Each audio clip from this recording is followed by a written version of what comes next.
everyone. Thank you so much for tuning in to another episode, episode number 4 of The Shay Lawrence Show. I'm your host, Shay Golden Voice Lawrence. And today we have another amazing guest by the name of Jomil Luna.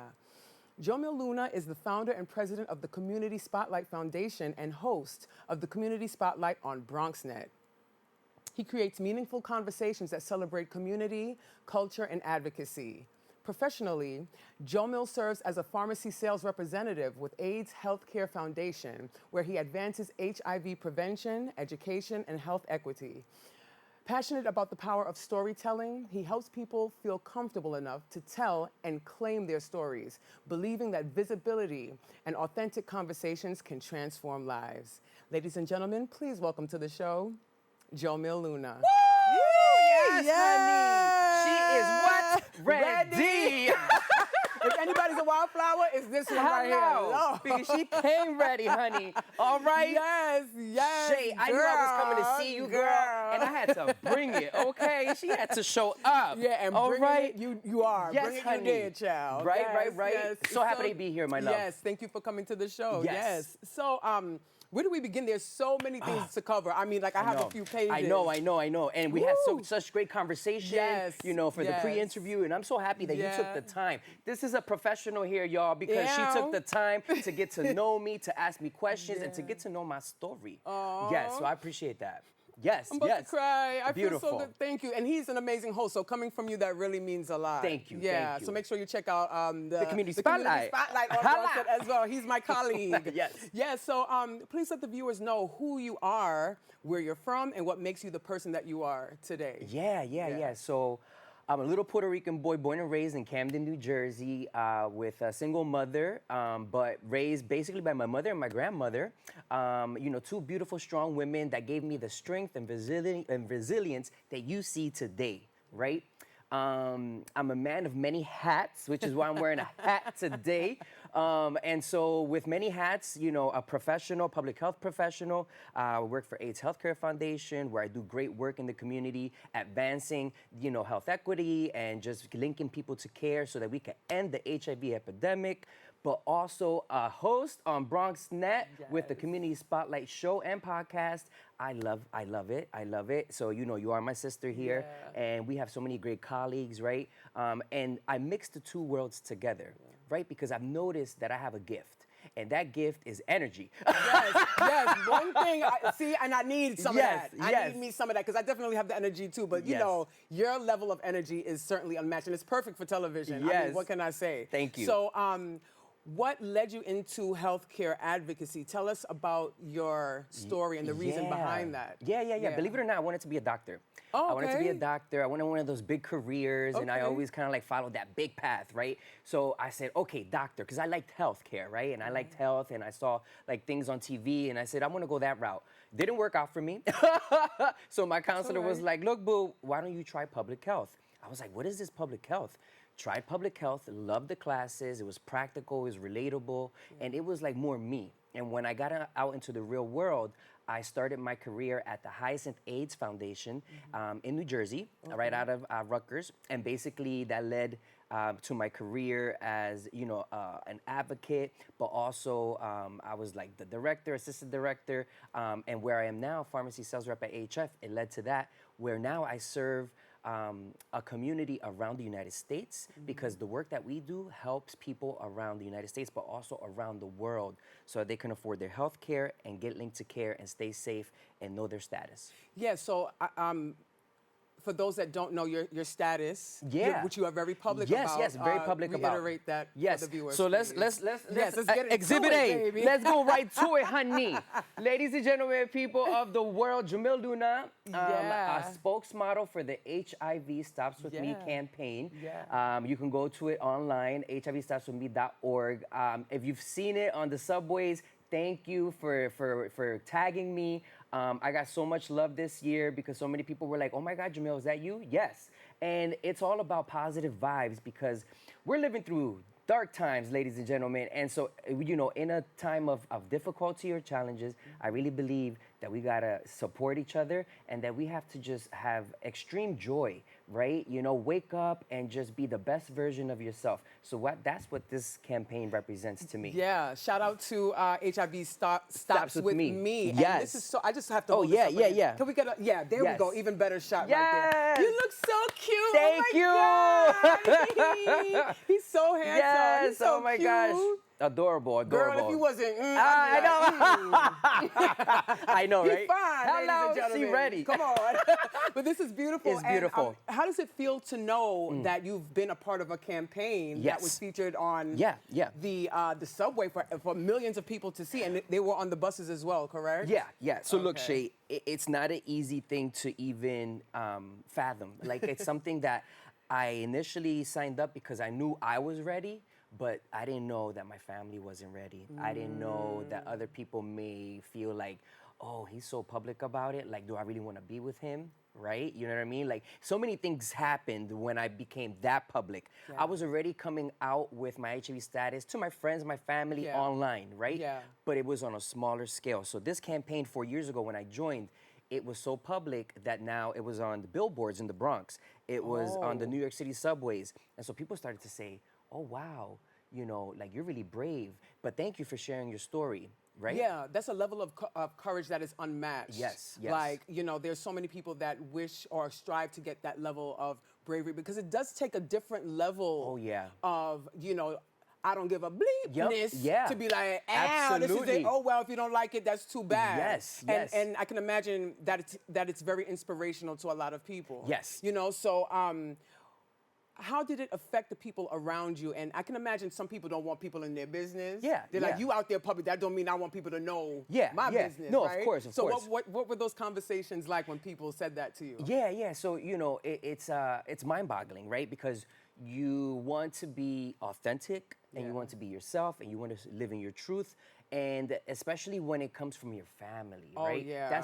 That was the hardest thing that killed me, right? Because, you know, my mother kind of took it in a hard way where she says, you know, why do you have to be so public? My grandmother, the same thing. Why do you have to be so public? Right. And I said to them, I have dedicated my life and my career to preventing HIV, right? Yes. So that's what I studied in school. That's what I've been working in for the past 20 years. So why not? And I said, I need to do it for me because this is something that people love to hang over you, right? Yeah, they want to use it against you and say, oh, but you didn't tell me. Well, look, now I told everybody. Ain't no excuse now. You Ain't can't no say you excuse ain't now. know. That's You for ain't sure. know. You ain't Google me. That's for sure, right? No, seriously. Right? And you know, and so now it's freeing because I lead with that. Anytime I'm in a relationship, pretty much on the first date or by the first time we sleep together, I'm telling them. I'm like, you know what? I'm HIV positive. I'm very proud. I'm part of this campaign. And what? Yeah, right? and that's such, you know, I really love that authenticity and that honesty because it's hard to come by. Yeah. Right? And then in order to really stop, well, I wouldn't say necessarily stop because it's something that's always going to exist, but to, I guess, curtail or limit the spread, it is important to be open and honest with your partners. And also the importance of testing. I want you to speak on that as well. Yes, you definitely got to touch on that. All right, so now we're going to get into the work hat, okay? So ladies and gentlemen, people of the world, so I'm part of a great organization, the AIDS Healthcare Foundation, acronym AHF, and we are a worldwide organization where we are preventing HIV around the world by getting people tested, getting people screened for STIs, linking people to care, and just helping them in so many different ways. We have programs like healthy housing, food for health, advocacy initiatives. We protest, we go to Washington, we're out there in those streets, but we also are about our community. We meet them where they're at. And so I brought two cute little cards. ¿Necesitas PrEP? ¿Necesitas PrEP? Porque si tú lo necesitas, yo lo tengo. Habla un poco de español. Habla un poco de poquito, eso. right? Sí, entiendo. So PrEP, it comes in many forms now. Now it comes in a pill form and an injection, and we provide that because this has been crucial in diminishing, you know, the spread of HIV, right? But the office that I work at is Hell's Kitchen, right? 315 West 50th Street. So if you want to get connected, just look up AHF Hell's Kitchen. We have a wellness center. You can call me. You can also, you know, just look me up online, Jamil Luna TV, and I always respond. And I tell people, hey, your story's confidential. Don't worry. I just want you to be safe. You want to come in, get a test, come in. You are HIV positive and you want to disclose that to me, come in. I'll connect you to care. during the pandemic, so many people reached out to me. Oh my gosh, that's another thing that I wanted to talk about. Yes. Based on my, as per my research and doing my due diligence, I've been researching the statistics of HIV in this country. Yes. Particularly, primarily in this country, and how it has really increased significantly, especially during the pandemic. Yeah. Oh, right? yeah. And doesn't that kind of make sense? Girl, let's I hate talk to about say it. but Let's talk about it. Yeah, let's Look, get into it. Look. I've been in the field of public health for 20 years now, and one of the things that in my own opinion, is that people's sexual behaviors, but behaviors in general, but their sexual behaviors, very unpredictable. What people tell you 5 times that they don't do, they might do on the 6th time behind closed doors. People change, and people, they have different preferences. So what you did when you were 18, you might not do when you were 30. You might have evolved, so you were a little bit more binary, male, female when you were, in your 20s. But then at 30 and 40, you say to yourself, oh, I kind of like the in-between, and I also, sexuality is different from identity, Yes. right? So just because sexually you are sleeping with a cisgender man or cisgender woman doesn't mean that you want to sleep with somebody that's trans, or Right. that, you're a lesbian but you want to date a trans man, Right. or vice versa. There's so many different avenues.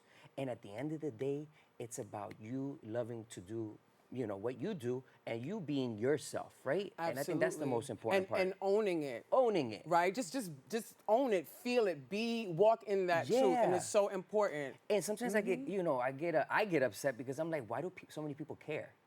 Why does our government care? Why do people have opinions? Why do you care what I do behind closed doors? Absolutely. It's not I bothering you? totally agree, and I'm glad you mentioned that because, honestly, me coming from a Caribbean, a Jamaican background, our culture, we tend to be homophobic, honestly. I'm not that. I personally agree with the idea of not giving a bleep about Yeah. what people do in their bedroom. That's To me, right. as long as you have integrity and you're a good person and I connect with you, why does it matter? What does Exactly. it have to do with me? Exactly. Good people are so hard to come by. I Yes. don't care what I you do. appreciate you, Shay. No, Thank you, seriously. thank you. Yes, Yeah. So yes. another thing I wanted to touch on as well, being an openly gay Yeah. Latino man Yep. with HIV. Yes. How do you deal with being a part of multiple marginalized communities? Because that's a lot. Yes. And you know what? All those hats, I identify with them and I wear them well. And that's what I try to do.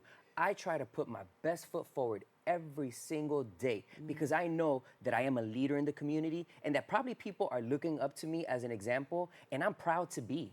I'm proud to be. Now, I'm not perfect, right? Nobody's perfect. Nobody's perfect. But I know that I have pride in who I am because I was raised like that, to just, have pride in how you show up, how you look, what you say, how you speak, how you treat people. And that, I think, how you treat people with kindness is the utmost important thing that I think I bring to the table, right? You know what I mean? Absolutely. In my work at AHF, in my, campaign work, but also in who I show up as a TV host, but also just in friendships, relationships. It's that kindness, right? Yeah, it's so important, especially in this world that's so full of negativity and harsh criticism yeah. and people struggling with their mental illness. Oh. It doesn't take much to offer a kind word, a compliment, like how you came in with like a ball of energy Yes, burst, like, honey. yeah, girl, you look good. Everybody look. That's what I'm talking about. Because no, seriously, I you agree. have no idea what that does for it's- me or for other It's people. contagious. Yes. And vice Yes, versa, yes. So I'm glad that you were able to navigate dealing with so much adversity because, like I said, you're a part of a lot of different being minority, all of these Oh, yeah. things, right? So how do you feel about the funding cuts which have impacted HIV testing and resources, Yeah. especially under this administration? Yes. Ugh, It's so yikes. sad. It's so sad Yeah. because we're so close to eradicating HIV. The numbers in the United States have gone down so much. In New York, we were like at about 1,000 new infections every year, right? But because of the pandemic, because of the choices, right, that our government is making, unfortunately, with funding cuts and just HIV funding programs just being, underserved and underfunded, it's going to be detrimental. We're going to have people with rising HIV rates, communities devastated by this, potentially dying, because that is the reality of what we're dealing with. When you cut people's care Yeah. it really leads to a detrimental mental health decline. Their health declines, and they have to pick what's more important: housing, food, their family, their kids. So barbaric. Right. And I mean, come on. So healthcare, for me, in my opinion, should be a basic human right. It should be a basic human right. And when you have a marginalized community, such as HIV positive community, give them the resources that they need, because we've come so far, and we know that when you give people the resources, it works. Oh yeah, it absolutely does. And as we meant, not to be morbid, but this is the reality. When we had a conversation off here, you said when you were first diagnosed, Yes. you didn't even accept death. No. Your mentality was just like, No. she ain't ready. She ain't ready. No, exactly. She ain't gonna die. I gonna die. You see all this life in me? Hello. I was like, So it's almost like I made a quick switch. I mean, I was already that person that I was a happy-go-lucky, just ball of energy, and I knew that I was on a path to success because I was in college, and I was just happy to be 20 years old and on my way to the rest of my life.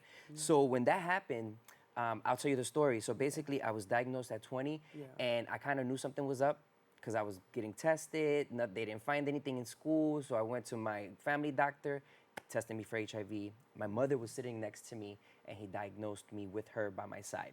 She took it so difficult that I kicked into high gear as the protective son, and I said, don't worry, mommy, I'm gonna be okay. And I wanted to show her, right? So I showed her by looking good, dressing nice, eating well. Every time I would go to the house, I'd be like, yeah, mommy, give me all the food you want. I even got a little chunky, I got chichos. Ain't nothing wrong with little chichos. I'm seeing my chichos on the camera right? now. I'm like, damn, I should have worn a different shirt. I don't know. Right? Oh, well. Because you know how family is. They want to see you healthy. Yeah. And for them to see you little full, right? Oh, yeah. Right? They'd be like, oh, oh, yeah. you look so good. You look yeah. Janito. Yeah, Janito healthy. means healthy, Yeah, right? yeah, So yeah. it's all these things that you play into, right? Of what healthy, what looking good, what being well looks like. Yeah. So I played into it, and I always said, don't worry, I'm okay. They were supportive in terms of like my care. They would ask me like, how you doing with everything? And if I wasn't doing well, I saw that they were worried. I love supportive family. Yeah. I can't personally relate to a certain degree, so to see that, it's like, wow, I'm almost living vicariously through you in a weird way. But before we go, we're going to take a quick break, and we're going to come back, and we're going to speak more with the amazing Jomil Luna. 19.7% of Bronxites currently experience food insecurity. Meanwhile, instead of these nice, colorful foods, this is the best food that they have access to. If this sounds like you, there are a bunch of resources to get healthy food for free or cheap. If you want to help, you might consider donating or volunteering in one of these places. Community fridges like this one are all over the city and allow New Yorkers to conveniently donate extra food to people who might need it. Go to this link and find your nearest one. Food banks and pop-up events like these provide millions of healthy meals to families in need. These organizations are distributing meals to Bronxites as we speak and are always accepting donations and volunteers.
Yes, thank you so much for coming back to another episode of The Shay Lawrence Show. I'm your host, Shay Golden Voice Lawrence, and I am here with the amazing Jomil Luna, and we were talking about so much. We covered a lot, right? We covered a lot, Shay. I mean, we could really talk all day, Yes. but we don't even have enough time to cover everything. But you know what? Tell us about the equals you, the stigma, undetectable. Yes. Explain that Yeah, for the I'll people. explain it. Yeah. No, I'm so happy you asked because U equals U, it stands for undetectable equals untransmittable. And basically that means that people who are, taking their HIV medications as prescribed by a doctor, they become undetectable, that the virus goes down so low that they cannot pass it on to someone else. And for me, that was life-changing. It almost gave me my power back, right? Because up until then, I had been using condoms. I was very safe with my partners. I was disclosing my status. And it's not easy. It's not easy. People are scared. There's a lot of stigma, right? And that stigma persists, honey. Let me tell you, especially where I'm from, Black and brown communities, Puerto Rican community, just so Camden, very much like the Bronx, Black and brown people, very, spicy. But, there's also like this, this idea that like, oh, not me. No, not, not in my backyard, not in my house, right? You know what I mean? So I was blessed to have a very supportive family. They were never scared of me. They always wanted me to just be healthy and the best version of myself. So thank you, Mami and Abuela and the rest of the family. But, I know that that doesn't happen to everybody. And some people are suffering alone. And when people suffer alone, that leads to so many things, not being housed, not having the resources for food, for medication, and a mental decline. And your mental health is so important, right? Oh, it's so extremely important. And based on our conversation that we've had previously, you've been in therapy since your HIV diagnosis. Yes, that's an amazing thing. Let me So tell you. important. Oh, Shay. I'm a huge advocate for that as well. Yes, and I know we had a conversation that you're in therapy too, and I'm so happy that you share that, right? Because it's not taboo. I'm not crazy. You're not crazy. We're maybe human. a little bit. Well, maybe a little bit. I don't. I like being a little crazy. I mean, you got to be a little crazy to be on TV, right? Exactly. So like this notion of like, oh, she crazy. It's okay, if you tend to like have like your own issues, right?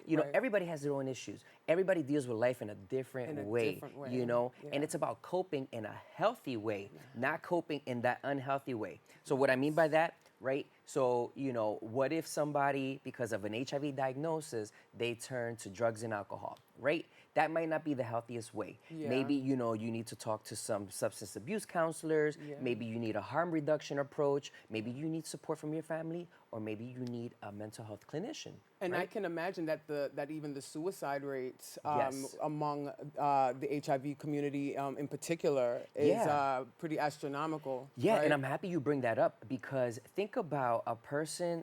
I'm gonna just use myself as an example.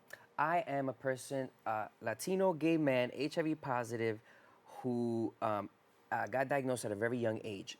So there's so many layers. And not only did I had to come out at the age of 20 with being gay, right? Or a little bit before, around that time. But then now I had to disclose to my family that I was HIV positive. On top of that. So it's almost like, oh my God, he's gay. Oh my God, he's HIV positive. Oh my God, what else you gonna do to us? That's a lot.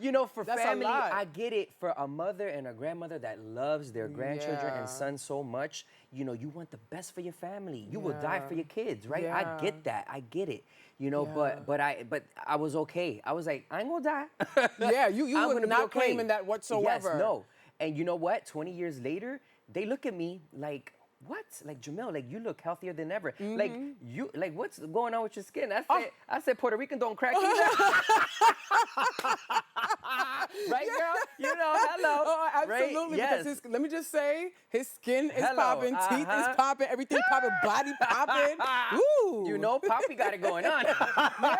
Yeah, and that's amazing that you really kept yourself together. Yes. I mean, there are people that don't even have the health issues that they have, and they looking busted and disgusted. Exactly, okay? exactly. So, do you feel that there is even still a stigma being LGBTQ? Absolutely. Oh, yeah. Oh, absolutely. Even though we've made some strides in this society with that, but... we made so many strides, right? We were on our way, just like with the HIV epidemic, we were on our way to eradicating it. We were on our way to just being more inclusive with the LGBTQ plus community. And now, because when people at the top demonstrate hate, it spreads like wildfire. And you got that's a virus in and of itself. That's a virus in itself. And then you got the other little haters who were hiding on the sidelines that come out like ants. And they're all like ganging up because they hate themselves.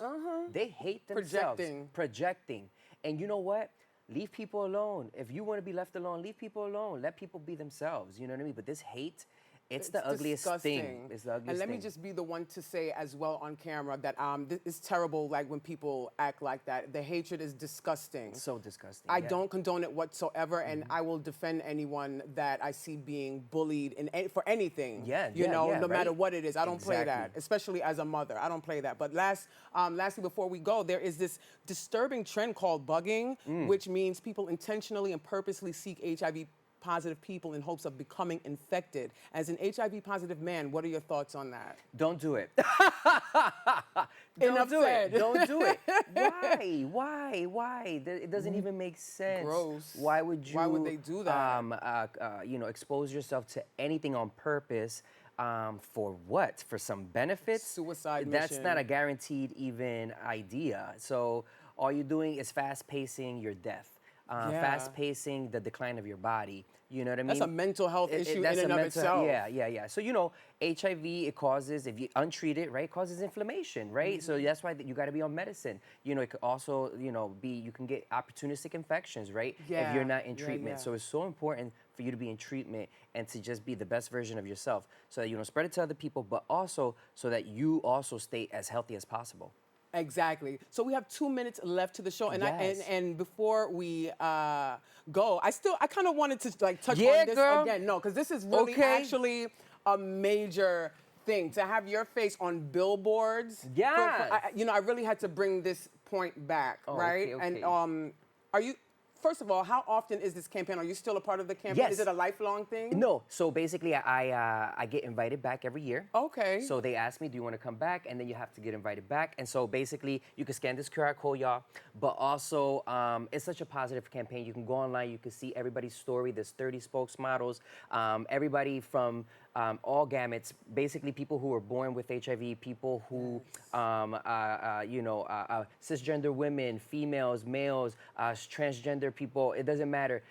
Everybody is affected, right? When one is affected, we are affected because you know what? This is not just a me problem. This is not just a we problem. This is a everybody problem because it could affect you and your family, right? And it's not just a homosexual problem. It's not just a homosexual. Women that are married yes. or men even that are married have contracted the disease from their partner, right? Exactly. So we actually have a little less than a minute to go. Okay. So before we go, I know one of your favorite salsa songs is by Bad Bunny. By Bad Bunny, Conejo Malo. Hello.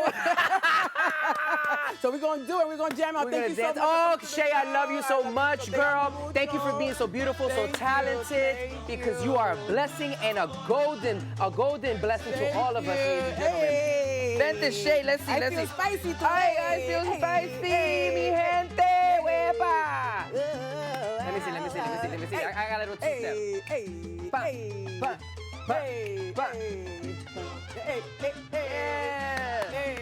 Yes. Got that QR code right up in there. Perfect timing, yeah. You're gonna